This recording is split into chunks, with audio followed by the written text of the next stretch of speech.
onion, guide me.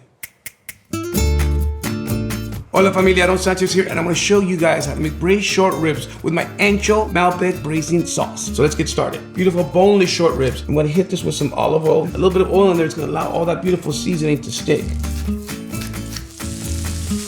The idea is when we sear this way, we're locking in all those beautiful juices. So we're going to transfer it to this wonderful braiser. It allows you to get a lot of surface area so that meat cooks nice and easy as it braises over a long period of time.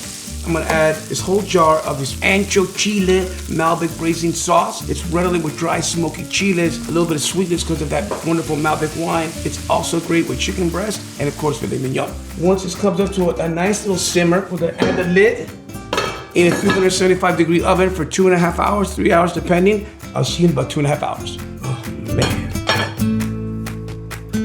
So to this we're gonna add bitter flavors of radish, white onion, some Mexican oregano, radish, leaves, fresh lime just on top. You can take some beautiful blue corn tortillas, which I just really suggest. And there you have it, familia. Short ribs with the Ancho Chile Malbec Braising Sauce. Here you go. Buen provecho.